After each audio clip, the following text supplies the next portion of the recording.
반갑습니다. 서로 인사들 나누실까요? 네. 앞뒤를 보시면서 인사 한번 나누시기 바랍니다.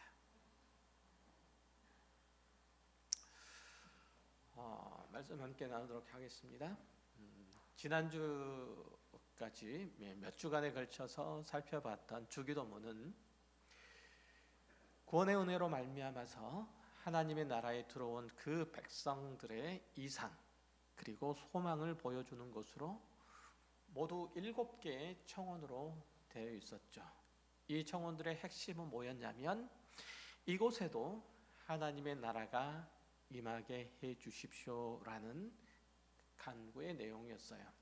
그러니까 이 주기도문은 내가 하나님 앞에 하나님의 나라가 이곳에 내가 사는 곳에 내가 발을 딛고 서는 곳에 하나님의 나라가 임하게 해 주십시오라는 청원인 동시에 내가 그 하나님의 나라의 법을 따라서 가치를 따라서 진리를 따라서 살겠다는 서약도 함께 포괄되어 있는 거죠. 즉 내가 해야 될 일들은 내가 하겠다는 소원을 경험한 기도가 바로 진짜 주기도문이고 우리의 기도인 셈이에요. 이 기도는 중언부언하는 이방인의 기도, 자신의 욕심만을 채우면 그만이라는 다른 신을 믿는 이들의 기도와는 아주 대조적이죠.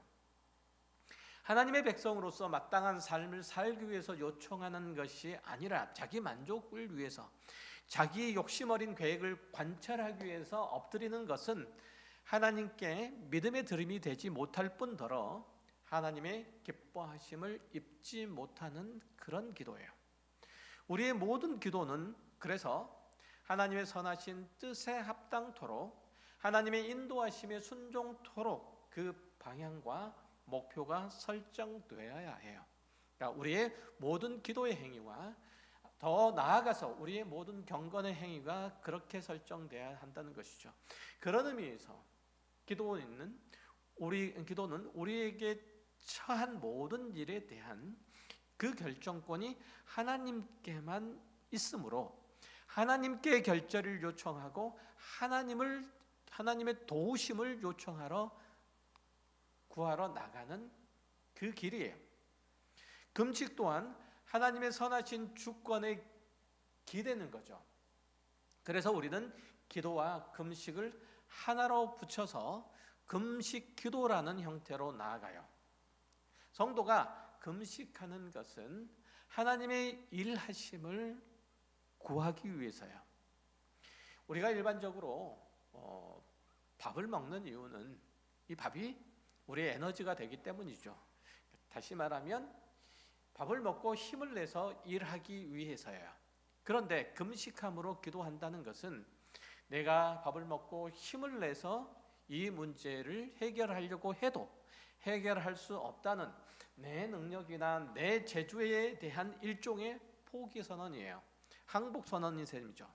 그러니까 오직 나의 문제를 하나님께만 맡기고 그분의 뜻대로 행하시기를 바라는 마음으로 하나님의 의로우시고 선하신 주권을 행사하시도록 간구하는 그 방책으로 그 방법으로 그 길로서 우리는 금식함으로 하나님 앞에 나아가는 거예요. 오늘 본문에서 금식할 때 너희는 외식하는 자들과 같이 슬픈 기색을 보이지 말라라는 지적은 우리가 하나님의 주권에 맡긴다는 그 고백으로서 금식함으로 기도하는 것과는 결이 달라 보여요. 마태복음 6장에서 예수님께서는 유대인들의 경건 생활, 즉 기도와 구제와 금식 그 자체가 아니라 다른 사람을 눈을 그리고 다른 사람의 그 보기를 의식해서 진실성을 결여한 외식적 경건주의를 책망하신 내용이에요. 가능한 최고의 열심을 보임으로써 다른 이들에게 칭찬과 존경을 얻으려는 불순한 의도로 경건의 행위를 하는 것이 아니라 오직 하나님께 집중하고 그 선하시고 의로우심에 기대서 그 자비와 긍휼을 구하는 마음으로 금식하라는 내용으로서 지금 예수님께서는 외식함으로 슬픈 기색을 함으로 금식하여 사람들에게 보이는 이 바리새인들의 경건 행위들을 책망하고 계시는 거예요. 금식하지 말라는 것이 아니라 너희가 금식함으로 무엇을 기대하고 구하느냐라고 질문하신 거죠. 유대인들은 예수님 당시의 유대인들은 다른 사람들을 의식하는 경건 생활에 대단히 많이 익숙해져 있었어요. 왜냐하면 그것이 그 사람의 사회적인 평판을 만들어내는 중요한 기준 혹은 잣대가 되었기 때문이에요. 우리도 보면 신앙생활을 할 때, 교회 생활을 할 때 그런 틀에서 벗어나지 못할 때가 꽤 많이 있죠. 하나님의 존존으로 나아간다는 그 의식보다는 사람들이 듣고 판단한다는 생각을 먼저 하게 돼요. 그러다 보니까 기도를 할 때라든지 아니면 다른 봉사의 봉사를 할 때라든지 하는 것들을 하나님과 진실한 관계를 맺는 것을 그 목적으로 하기보다는 사람들의 평판을, 사람들의 눈을 의식하기 때문에 뭔가 자꾸 비뚤어지게 되는 거죠. 내가 하나님과 온전한 관계를 맺겠다라는 생각보다는 하나님 앞으로 진실된 마음으로 나아가겠다고 하기보다는 사람들의 생각과 마음과 눈길을 자신에게로 돌리겠다는 마음인 거예요. 그러니까 하나님을 믿는 신앙은 있기는 있지만 뭔가 감추고 포장한 채로 그 중에 일부를 내놓는다는 그런 느낌을 지울 수가 없어요. 그러니 하나님과 진실하고 인격적인 관계를 맺기가 힘들고 깊이 있는 사귐으로 나아가기가 어렵죠. 얼뜻 보면 그렇게 하는 사람들의 신앙이 좋아 보여요. 예배도 잘 드리고 기도도 아주 유려하게 잘하고 교회 봉사도 열심히 하니까요. 그런데 일상에서 고백되어야 하는 하나님의 자녀로서의 진실한 표현은 영 서툰 것을 우리는 종종 발견하죠.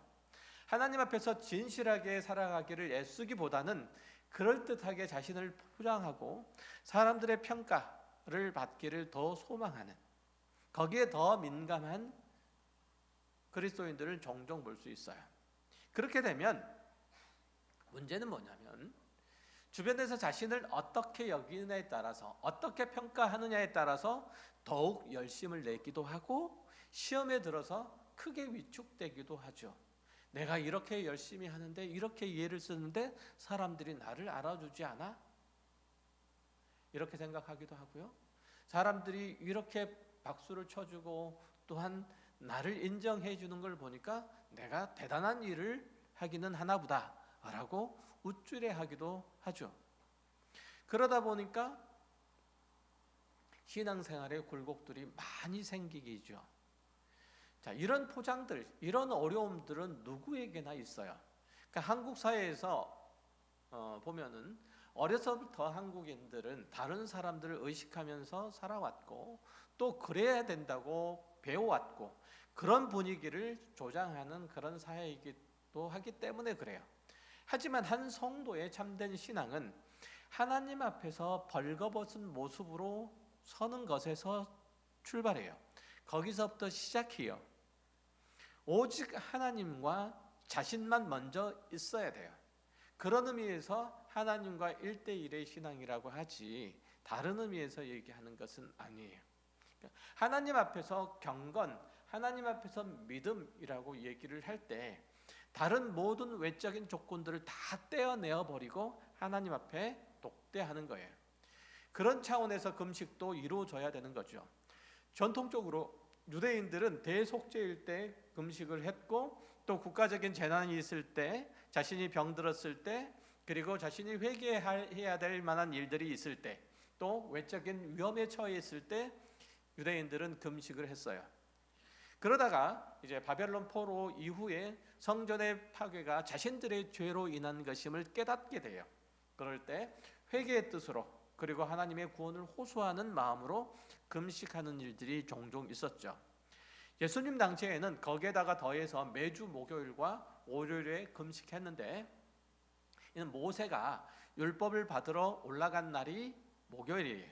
그리고 다시 율법을 받아서 내려온 날이 월요일이라는 그 주장에서 생긴 것이 바로 금식하는 날 월요일과 목요일 금식이에요. 그러니까 이것과 관련되어 있는 내용이 누가복음 18장 12절에 등장을 하는데, 바리새인들이 성전에 올라가서 기도할 때 나는 1회에 2번씩 금식하고 또 소득의 11조를 드립니다 라고 그렇게 하나님께 기도하죠. 그러니까 예적부터 이스라엘에서 행해졌던 금식은 내 영혼을 괴롭게 한다라는 그런 의미로, 대개는 죄에 대한 회개를 동반했기 때문에 오래된 옷을 입는다거나 아니면 더 확실히는 옷을 찢는다거나 머리에 죄를 덜어 쓰기도 했고 얼굴을 창백하게 보이기 위해서 화장을 하기도 했어요. 그러니까 그런 의식적인 행위들을 통해서 통회하는 자기의 마음을 표현을 했지만, 사람에 따라서는 일부러 그렇게 꾸밈으로써 자기 열심을 드러내서 사람들의 관심과 주목을 끌어야 되는 그런 종교적으로 인정받으려고 하는 그런 시도들이 때때로는 있었다는 거죠. 예수님께서 책망하신 부분이 바로 이 부분이에요. 그러니까 금식은 기도의 다른 형태로서 그 목적과 방향이 어디에 있느냐라고 하는 것이 대단히 중요해요. 금식은 하나님께서 우리의 삶에 그 은혜로우심과 긍휼을 베푸시기를 구하고 그 의로우시고 거룩하신 통치가 이루어지도록 요청하는 행위예요. 잘 듣고 계세요? 하나님의 나라와 그 권세와 영광이 나타나도록 마음을 쏟는 행위, 바로 그것이 금식이에요. 그런데 금식하는 이가 하나님의 자비하심을, 하나님의 은혜로우신 일하심을 기대하는 게 아니라 사람들의 칭찬, 사람들의 호의를 얻으려고 한다면 그것은 금식의 목적에서 전혀 어긋난 거죠. 이것은 금식뿐만 아니라 신앙의 모든 행위들을 아울러 생각해 보시면 돼요. 이해하셨죠? 여러분의 신앙의 모든 행위 자체가 내가 사람들의 칭찬, 호의를 얻으려고 하는 것인지, 하나님의 자비와 긍휼을 얻으려고 하는 것인지, 하나님의 은혜에 대한 그 사랑에 대한 감사 행위로 나타나는 것인지, 내 이름을 높이기 위한 것인지 살펴보면 된다는 거예요. 당시 바리새인들은 처음부터 그렇게 하나님의 이름이 아니고 자신의 이름을 위해서, 자신의 평판을 위해서 그런 일들을 행하지는 않았을 거예요. 처음에는 순수한 의도에서 금식을 했을 거예요. 하나님 앞에서 회개하는 마음으로 겸손히 무릎을 꿇고 자신의 연약함들을 아뢰었을 거예요. 음식을 삼가면서까지 하나님이 용서와 회복을 바라는 마음이 간절했을 거예요.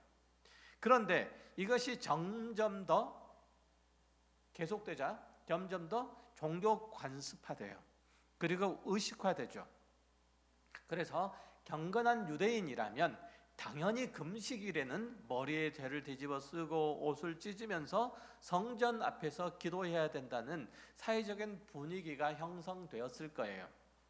이것이 나중에는 자신이 경건한 유대인임을 인정받으려고 하는 행위가 되었고, 그 행위가 거듭되면 거듭될수록, 반복되면 반복될수록, 자주 이루어지면 자주 이루어질수록 좋다고 여기는 분위기도 생겼을 거예요.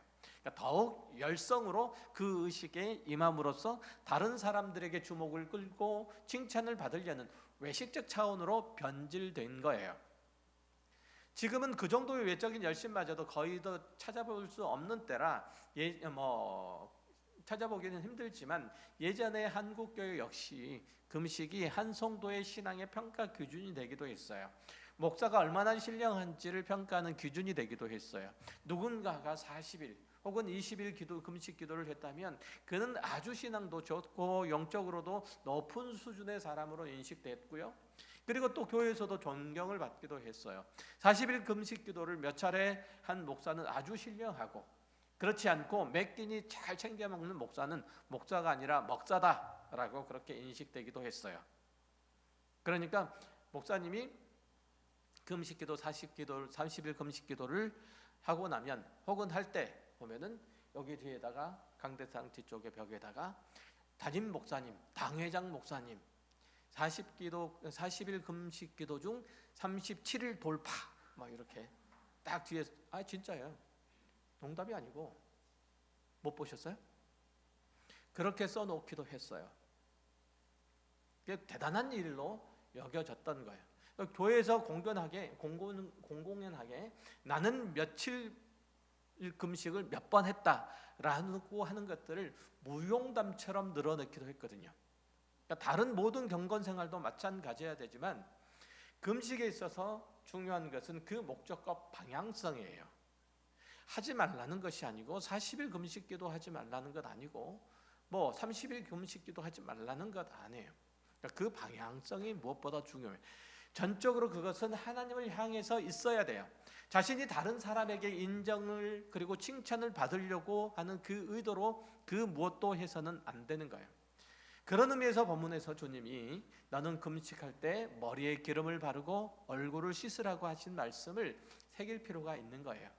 하나님 앞에 나아가고자 하는 사람은 결코 자기가 금식 중임을 보이기 위해서 머리에 저리를 뒤집어 쓰고 얼굴을 창백하게 보려고 화장하는 행위를 하지 않을까라는 얘기죠. 이거는 다른 모든 경건생활을 하는 것도 마찬가지예요. 교회 모든 봉사활동과 헌신을 하는 것도 마찬가지예요. 기도하는 것도 그 목표와 방향을 놓치면 자기 의의를 드러내는 외식과 체면치려 눈치 게임이 되고 말아요. 교회나 사회 봉사도 마찬가지잖아요. 기껏 해놓고 자기 자랑, 자기 만족에 빠지면 그건 절대로 그 일이 지속성을 지니지 못해요. 말씀드렸던 것처럼 하나님의 의를 나타내거나 하나님의 은혜를 나누어 주는 일들이 되지 못하는 거죠.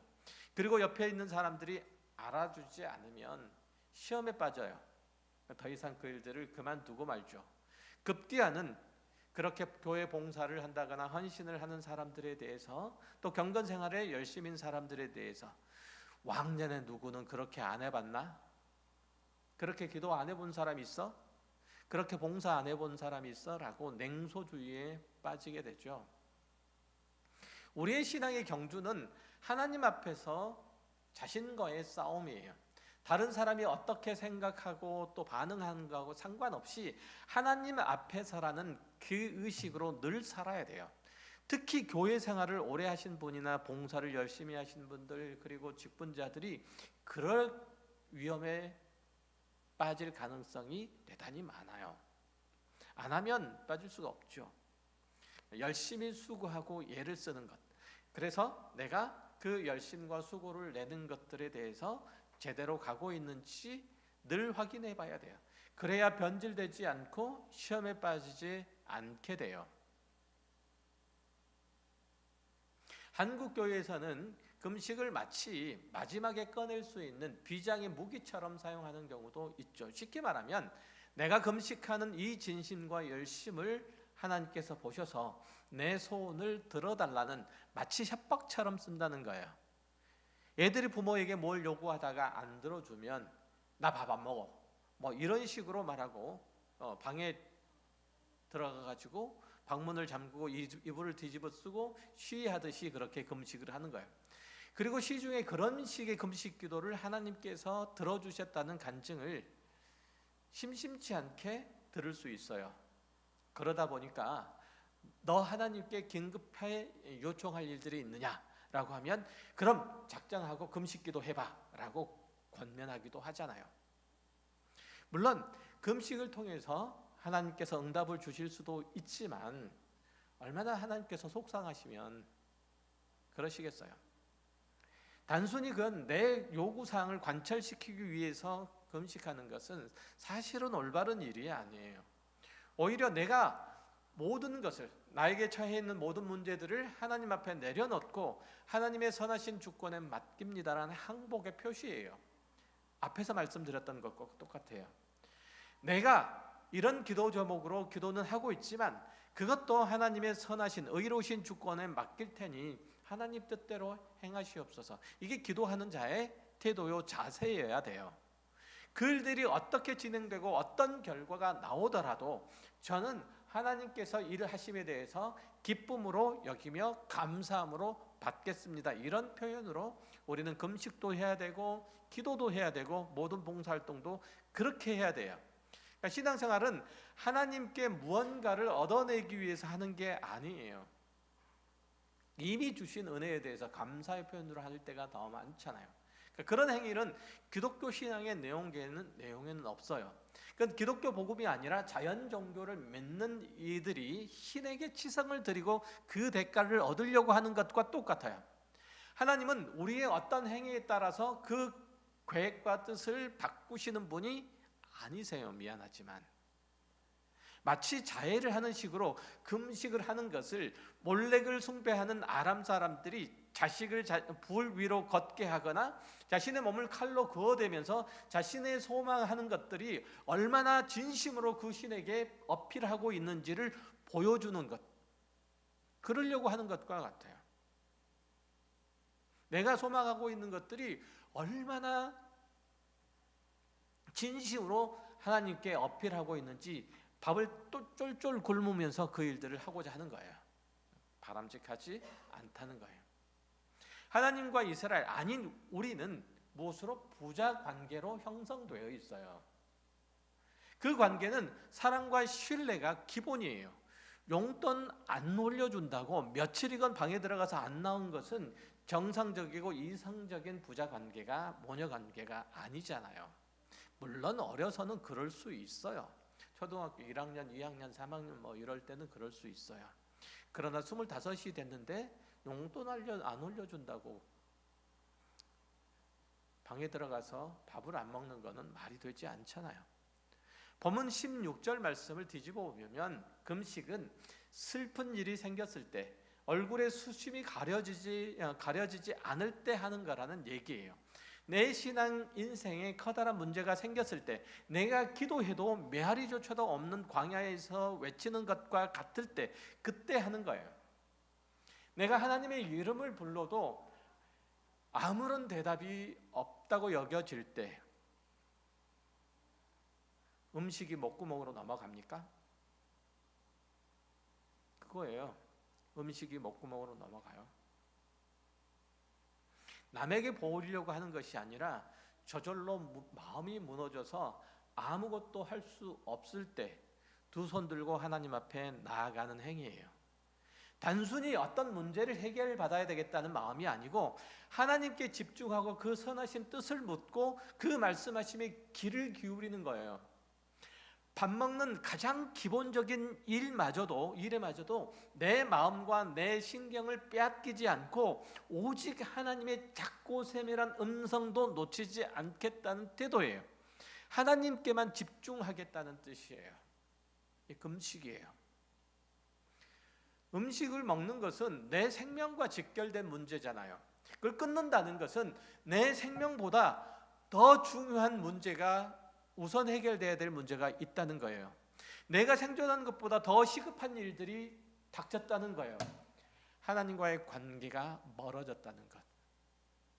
하나님께서 말씀하시는 것도 내가 제대로 들을 수 없다는 사실.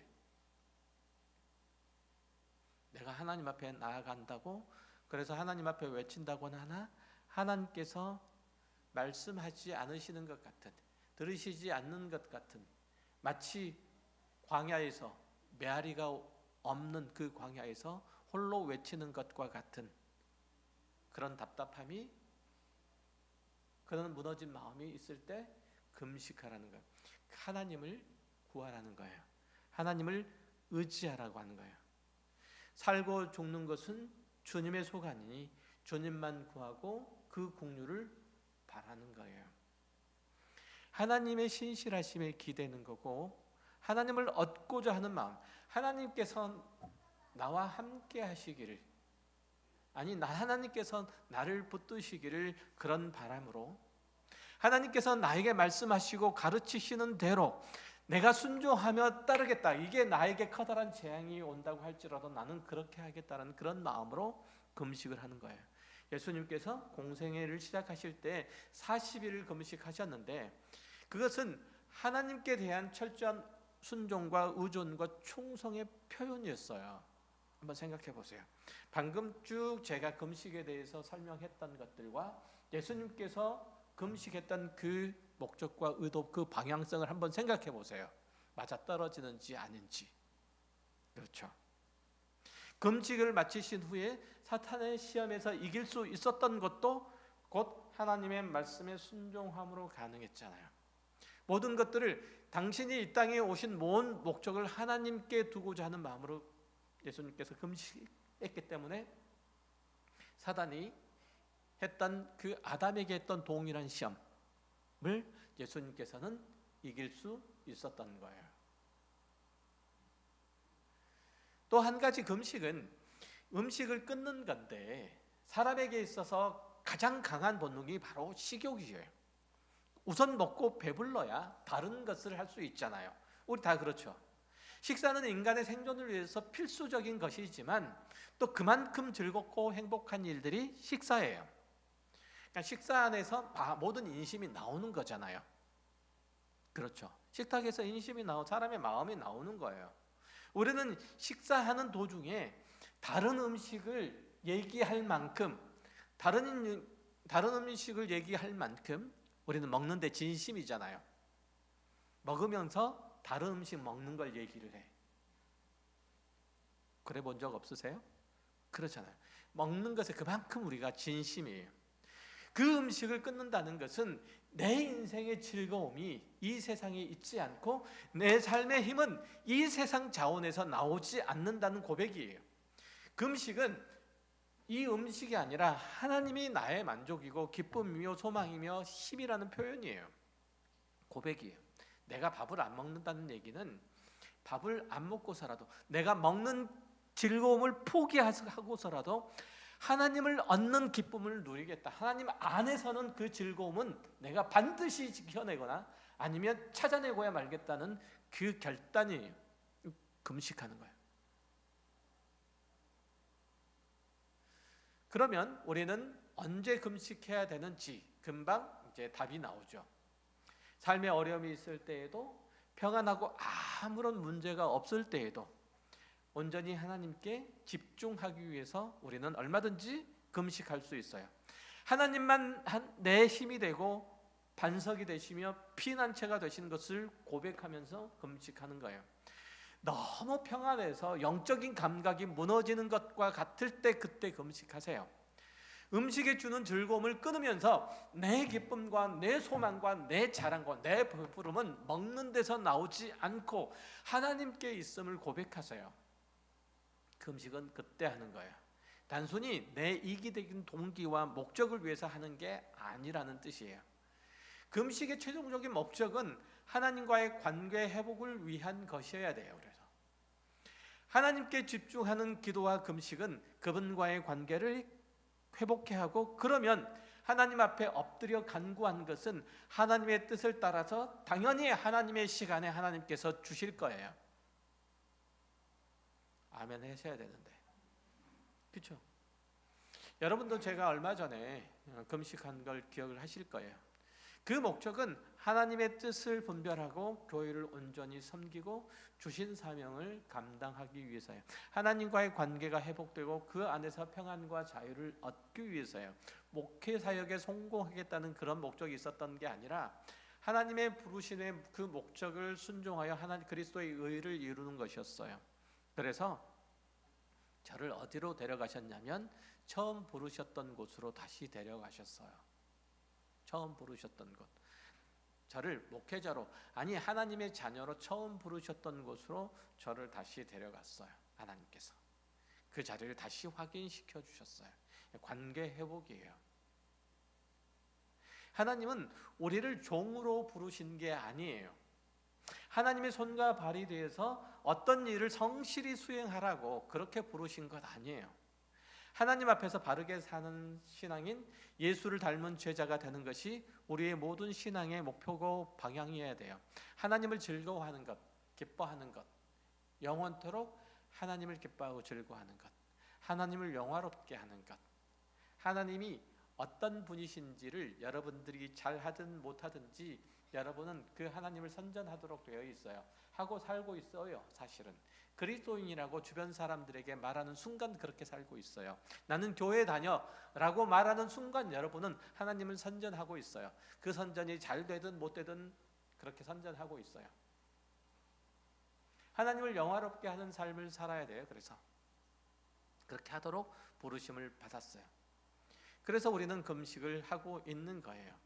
그러니까 하나님 앞에서 어떤 모양으로 금식을 하고 어떤 모양으로 다른 경건의 행위들을 하느냐라고 하는 것들은 다만 어디로 내가 하나님과의 관계를 온전히 세우고 하나님께서 나를 하나님의 자녀 삼으신 그 목적과 그 방향에 맞도록 적어도 그 방향성은 바르게 설정하고 가겠다는 그 마음으로 경건 생활을 하는 거예요. 그분의 자녀로서 그분의 백성으로서 하나님의 말씀을 우선 청종하려고 잠시 식사를 미루는 거예요. 그리스도의 장성한 분량에 충만한 데까지 나아가려고 눈물로 간구하는 거예요. 우리 오늘 점심 한번 굶어볼까요? 농담이에요.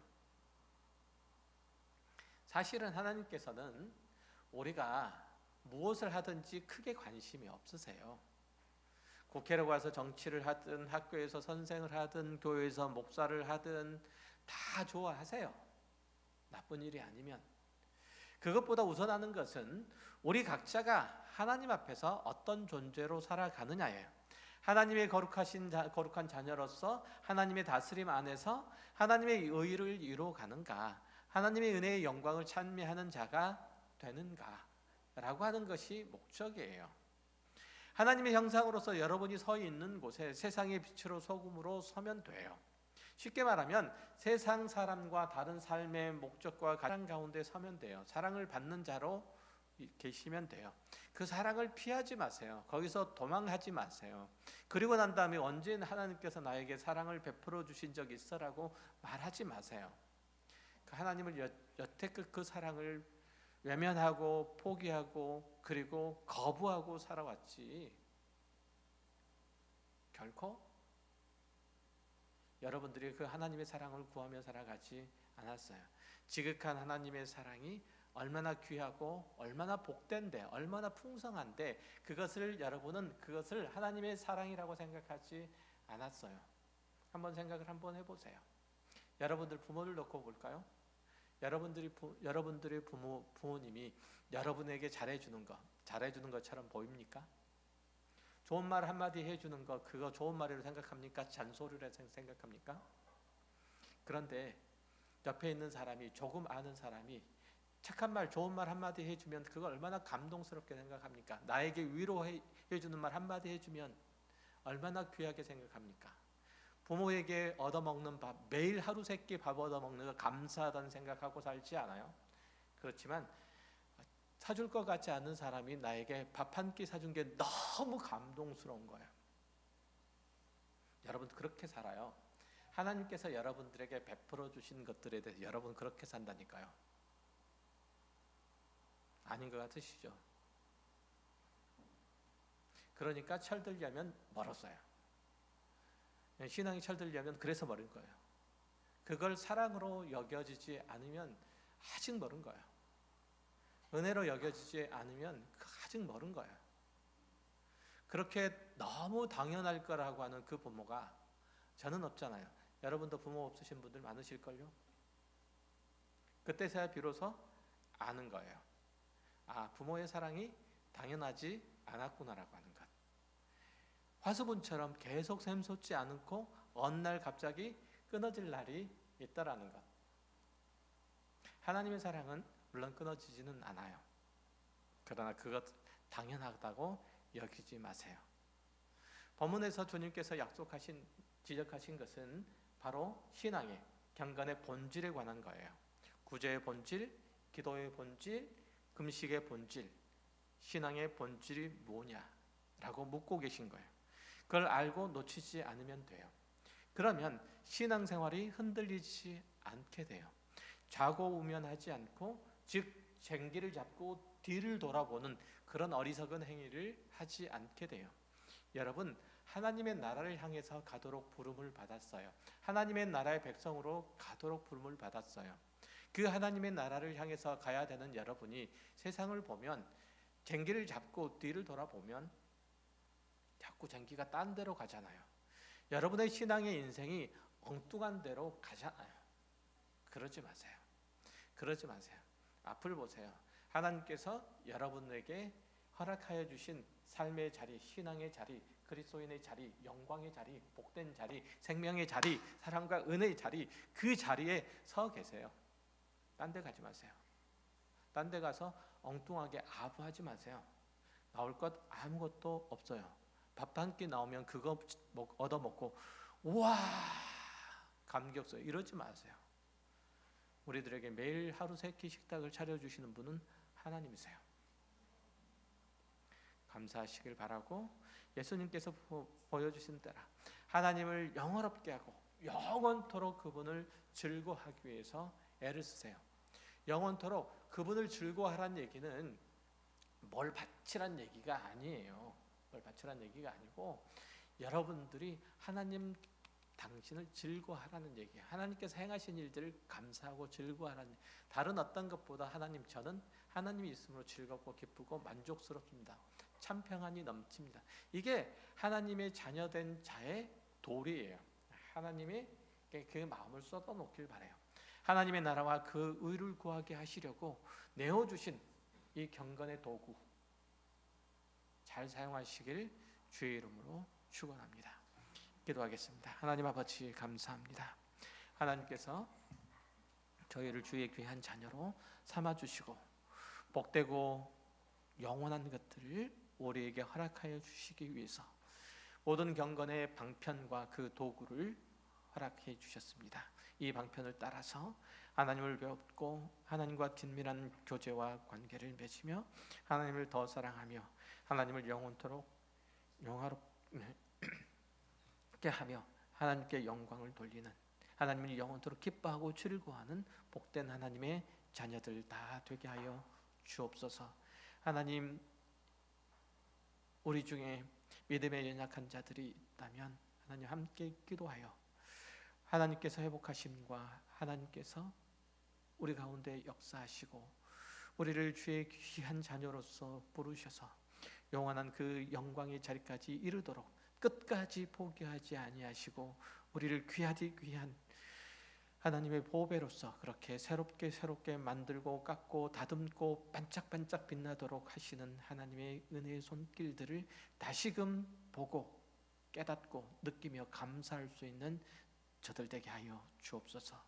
마음이 상한 이들이 있다면 하나님께서 위로해 주시고 하나님의 참된 기쁨과 위로와 회복이 저희 가운데 풍성하게 임하게 하여 주옵소서. 그래서 우리 가까운 교회 속해 있는 모든 주의 권속들이 나는 아무것도 가진 것 없으나 하나님 한 분만으로 기쁩니다. 감사합니다. 하나님 사랑에 내게 가득함으로 나는 내 영적인 충만함으로 하나님 곁에 서 있을 수 있습니다. 하나님 안에 있을 수 있습니다. 이 고백을 하는 저희들 되게 하여 주옵소서. 감사드리며 예수 그리스도의 이름으로 기도 올려옵나이다.